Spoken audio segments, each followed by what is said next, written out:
오늘의 묵상 한 장은 사무엘하 6장입니다.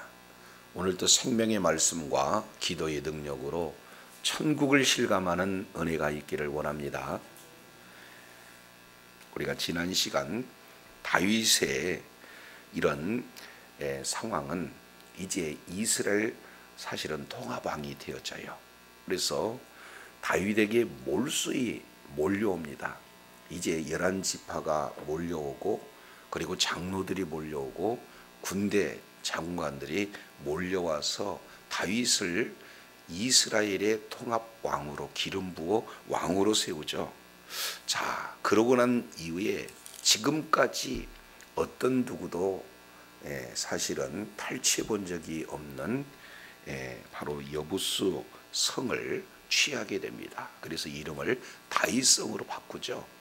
자, 그런 소식이 주변 모든 국가에 바로 들려지게 되고, 그 중에 바로 두로왕 히람이라고 하는 자는 다윗에게 왕궁을 지어줘요.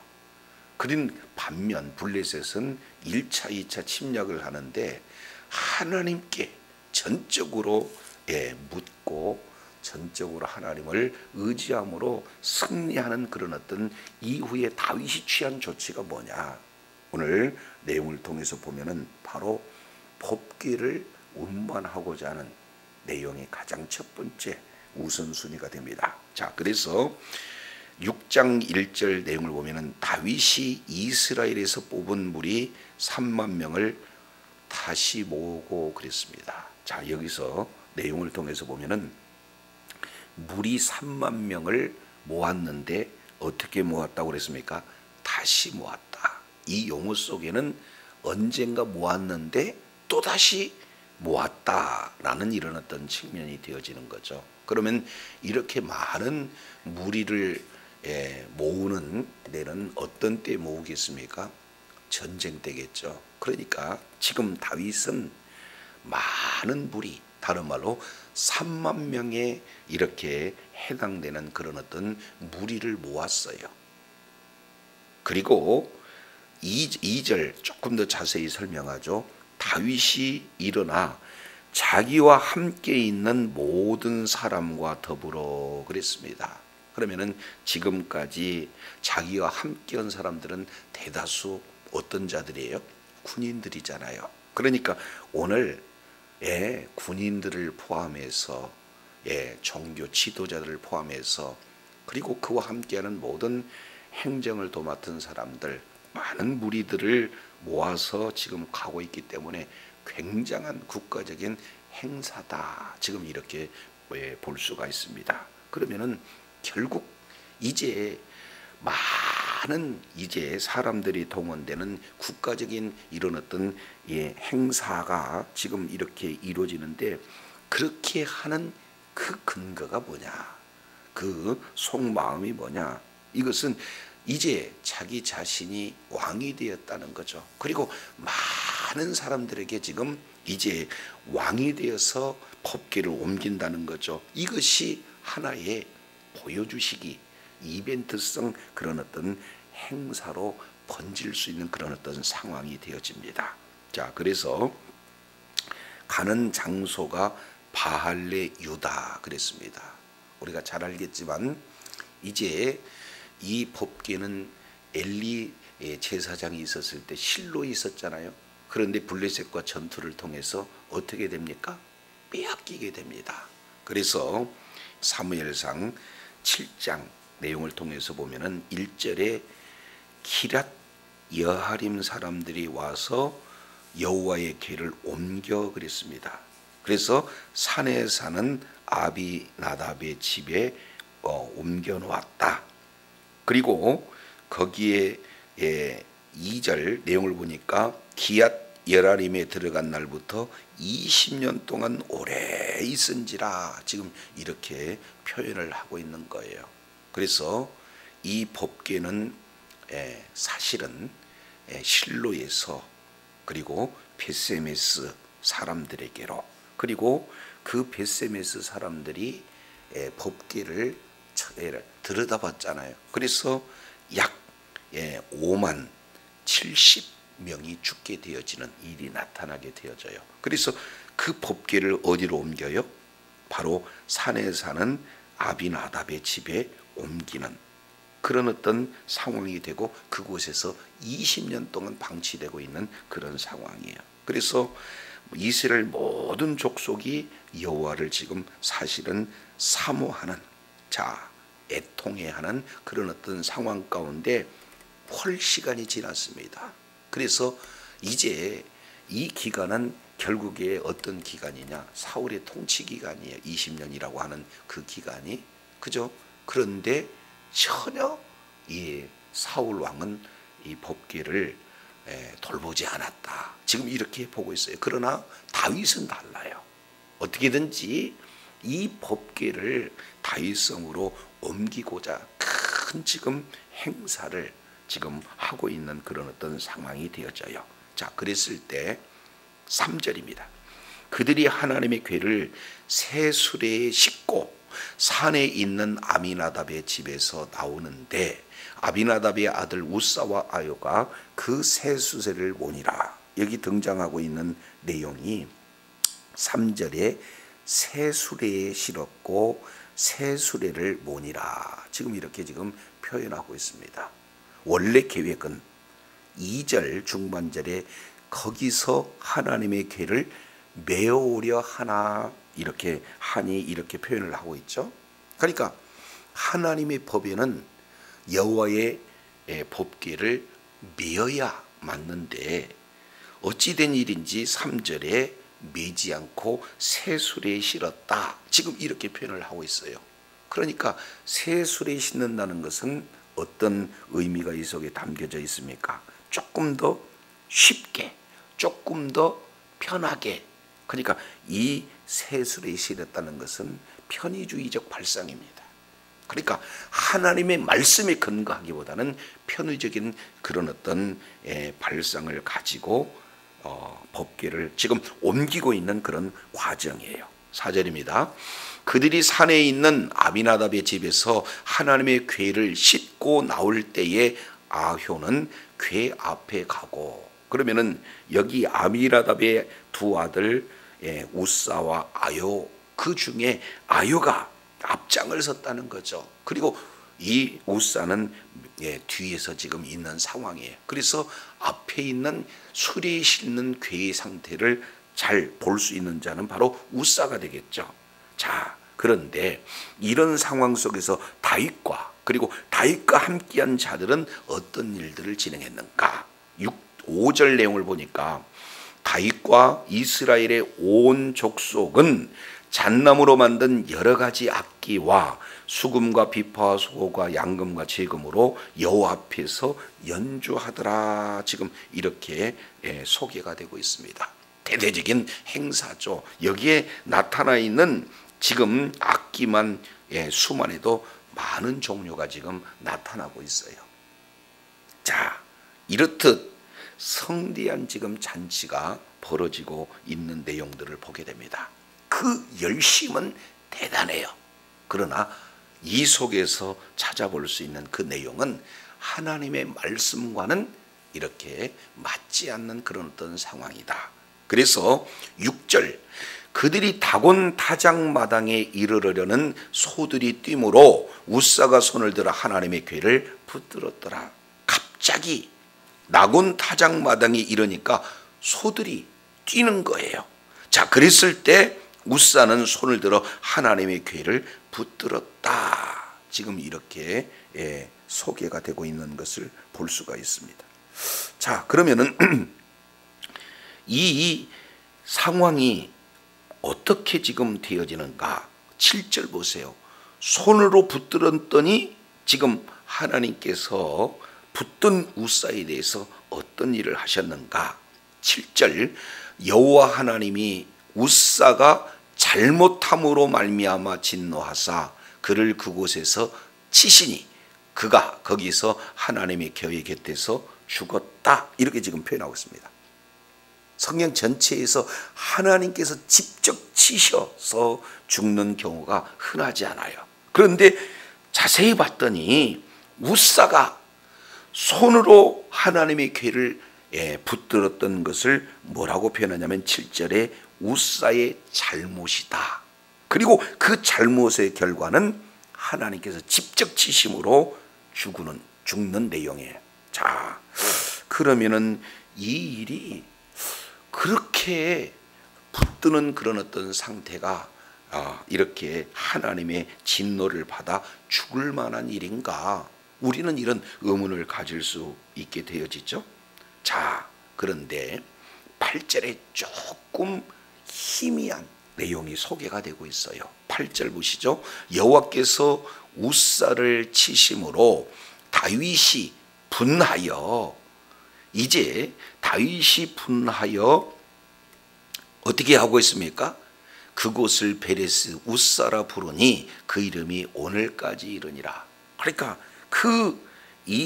이름 자체를 다윗이 바꿔버렸다는 거예요. 그러면 여기서 베레스 우사라고 하는 것은 바로 이 베레스라고 하는 것은 치다. 그리고 우사는 우사죠. 그러니까 우사를 치다, 우사를 깨뜨렸다. 지금 이렇게 되는 겁니다. 근데 여기서 쓱 이렇게 지나가는 내용 중에 하나가 뭡니까? 다윗이 분했다. 그러니까 우사가 죽는 이런 상황 속에서 다윗의 심령 상태는 분했다. 그리고 9절 다윗이 그날의 여호와를 두려워했다. 그래서 즉각적으로 10절 다윗은 여호와의 궤를 옮겨 다윗성 자기에게로 메어가기를 즐겨하지 않고 치우쳐 가드 사람 오베덴의 집으로 메어갔다. 그러니까 다윗은 첫 번째 분한 마음을 가졌다. 그리고 두려운 마음을 가졌다. 그리고 즉각적으로 법궤를 옮겨버렸다. 지금 이렇게 진행을 하고 있습니다. 그러면은 다윗이 이제 이런 조치를 취할 수 있는 그런 내용은 뭡니까? 국가적인 큰 행사인데 잔물이 끼어진 거죠. 그런데 그 내용은 우사가 현장에서 하나님이 치심으로 죽는 그런 어떤 사건이 되니까 이 잔치는 이제 잔치가 될 수가 없잖아요. 성대한 잔치가 이제는 더 이상 이렇게 이루어질 수 있는 상황이 못 되는 거예요.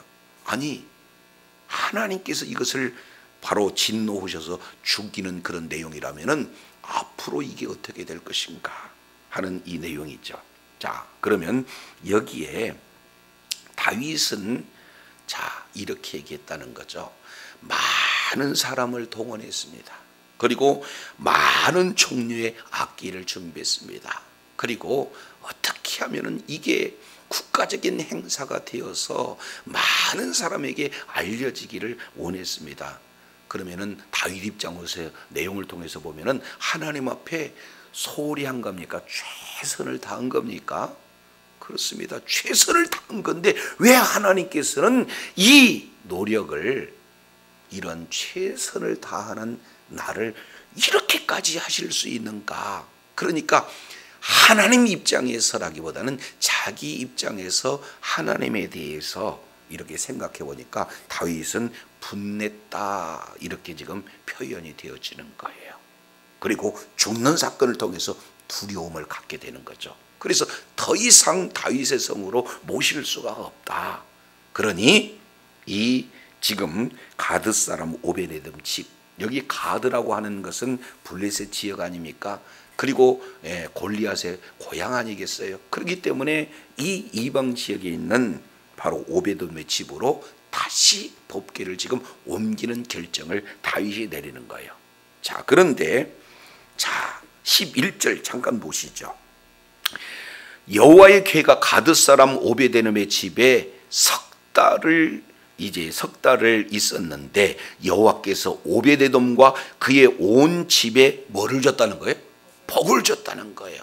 자, 여기 두 지금 집이 비교가 되어집니다. 하나는 바로 아비나답의 집, 또 하나는 오벳에돔의 집. 아비나답의 집은 법궤가 몇 년 있었어요? 20년 동안 있습니다. 그런데 아무런 일이 없었어요. 복을 받았다는 내용이 없습니다. 변화됐다는 내용이 없어요. 그런데 반면 오벳에돔의 집에 석 달이 있었는데 오벳 에돔과 그리고 그의 온 집이 복을 받았다는 거예요. 변화가 일어난 거죠. 복을 받는 거죠. 그러면은 시간이 오래되었다, 적게 되었다, 이 내용이 그렇게 중요하지는 않다는 거죠. 그러면은 짧은 기간이지만 하나님이 복을 받을 만한 그런 일들을 이들은 했다는 것과 반대로 이 아비나답의 집에서는 복 받을 일을 했습니까? 하지 않았습니까? 하지 않았어요. 그러니까 20년 동안 사실은요, 하나님을 경외하는 그런 내용이 이 우사, 아요 이 속에는 없다는 거예요. 그렇기 때문에 소가 움직였는데 소가 지금 뛰는 그 상황 속에서 법궤가 흔들렸다는 내용은 없지만 자기가 하나님께서 이제 이스라엘 백성들을 보호해야지 이 사람이 하나님을 보호할 수 있는 그런 어떤 내용 아니잖아요. 그렇기 때문에 다윗의 마음이나 이 뭡니까? 우사의 마음이나 사실은 하나님을 경외하기보다는 자기 위치에서 지금 이 법궤를 이렇게 바라보는 그런 생각이 되었다. 지금 이렇게 우리가 유추해 볼 수 있습니다. 자, 그러면 이제는 시간이 지났어요. 자, 시간 속에서 석 달이 지났는데 오벳 에돔 복을 받았어요. 그리고 그 온 집이 복을 받았어요. 그러면 이들이 받은 복이 도대체 뭔가 하는 이 내용을 우리가 조금 생각해 볼 필요가 있죠. 자, 이거 기억하시고 우리 역대상 15장 잠깐 살펴보도록 하겠습니다. 역대상 15장 12절이에요.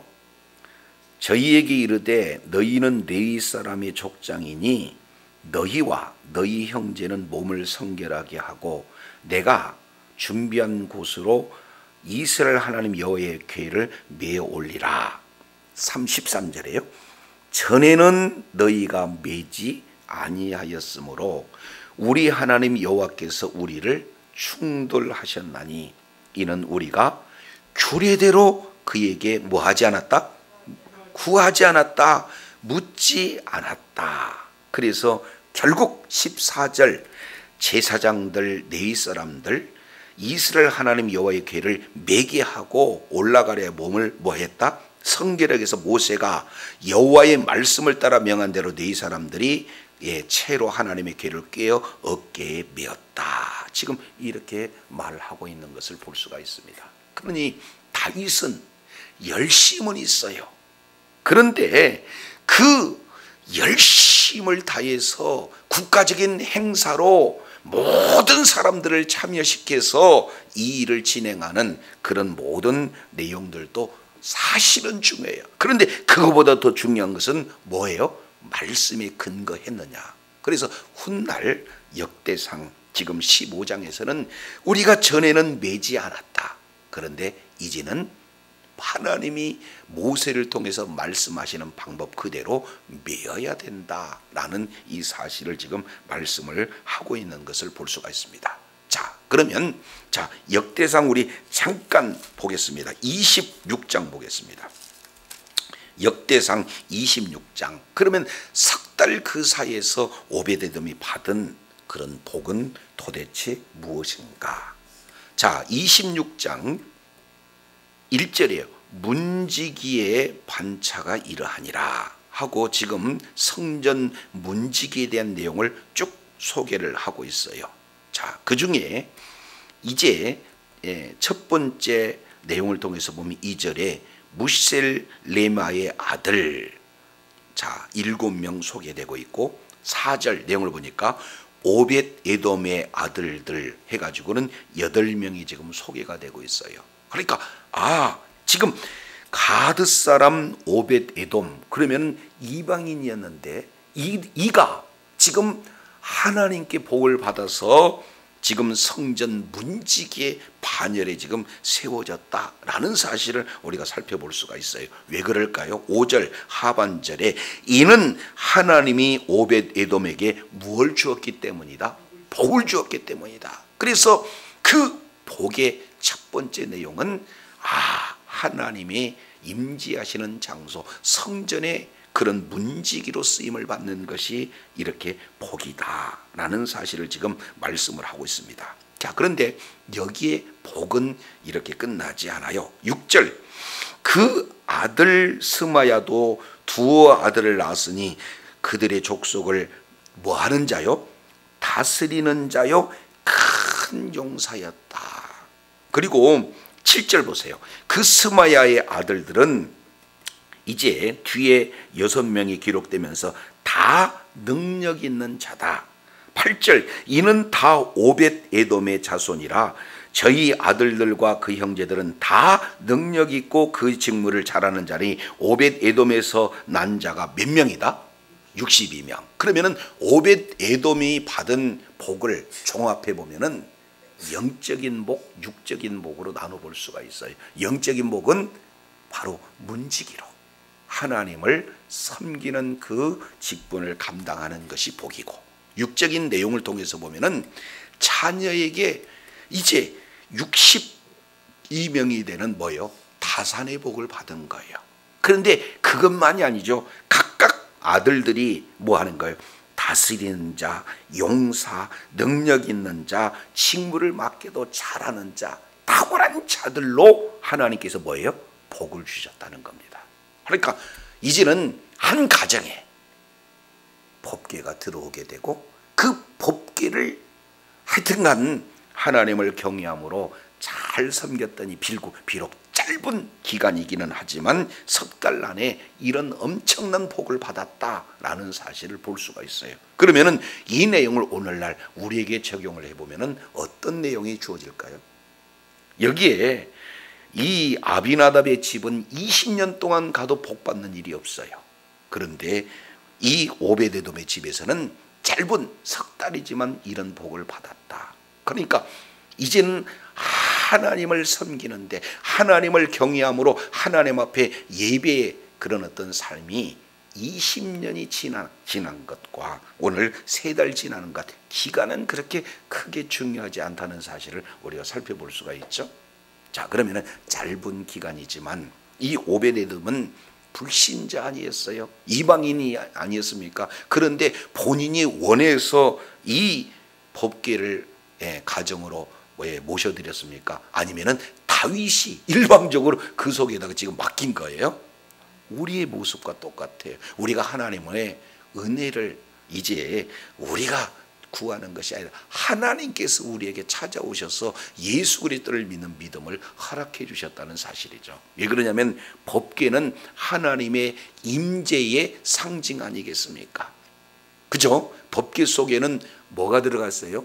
하나님의 말씀, 그리고 아론의 쌍난 지팡이, 그리고 뭐요? 만나가 들어가 있는 만나 항아리 통이 들어가 있잖아요. 그 모든 내용은 바로 뭘 의미합니까?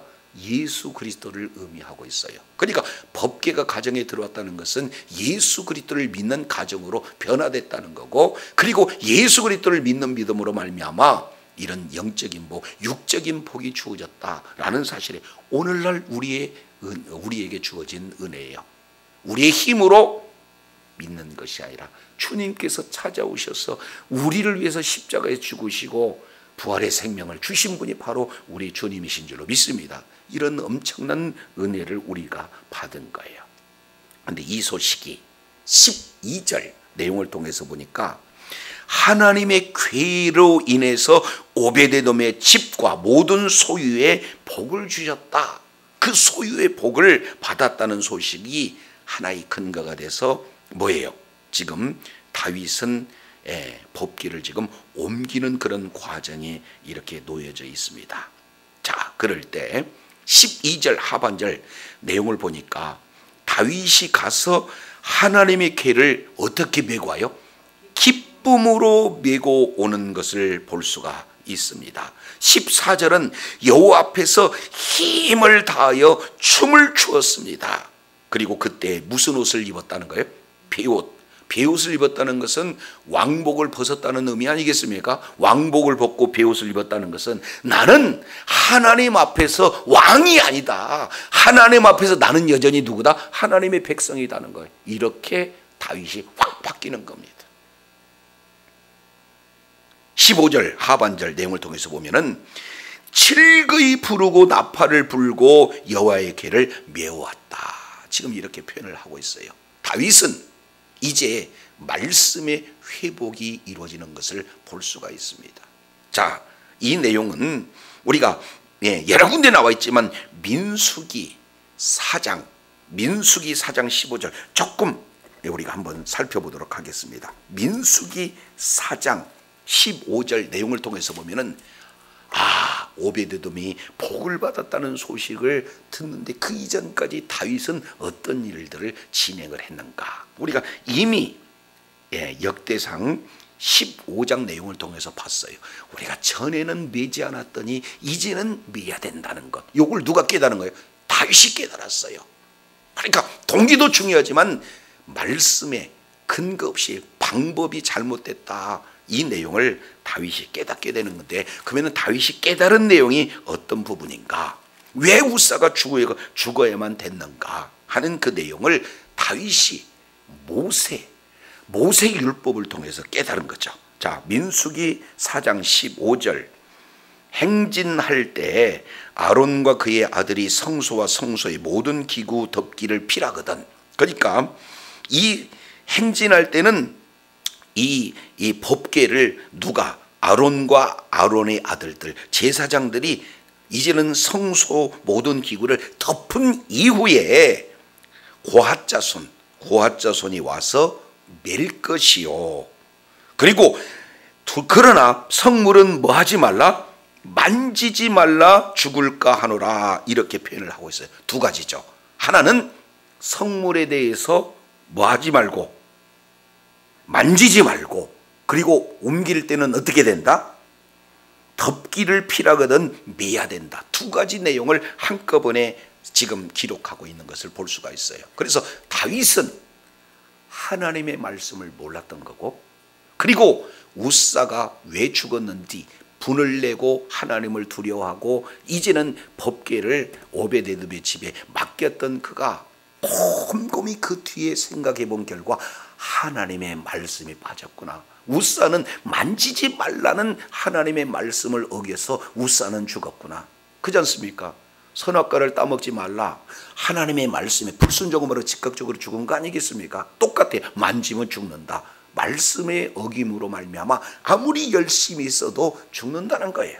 이 사실이 이제는 다윗이 뒤늦게 깨달았습니다. 그러니 말씀대로 이제는 움직이는, 동기도 중요하지만 바로 그 방법도 굉장히 중요하다는 사실을 다윗이 알고 이제는 세 가지 내용, 기쁨으로 메었습니다. 춤을 추면서 힘을 다해서 메었습니다. 함께 즐거이 부르며 나팔을 부며 춤추며 메었습니다. 이것이 바로 법궤를 대하는 다윗의 자세예요.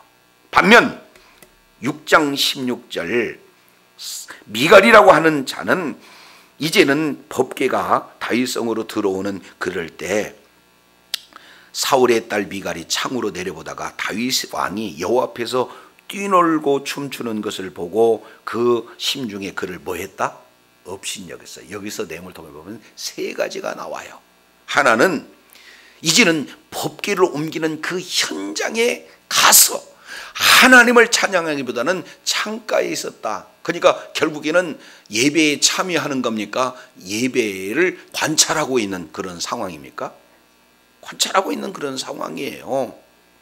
그리고 그 마음 가운데 기뻐했다, 그 내용이 아니라 업신여겼다는 겁니다. 이것이 사울 가문이 예배의 관, 바로 법궤를 대하는 자세가 그대로 지금 보여져요. 그래서 미갈을 다윗의 아내라고 하지 않고 사울의 딸 이렇게 표현하고 있습니다. 그러니까 사울은 법궤를 어떻게 대했으며 그 가정은 예배의 관이 어떻게 진행이 되어야 되는가, 그 신학적인 내용이 사울 딸 미갈의 내용을 통해서 그대로 드러나게 되는 것을 볼 수가 있어요.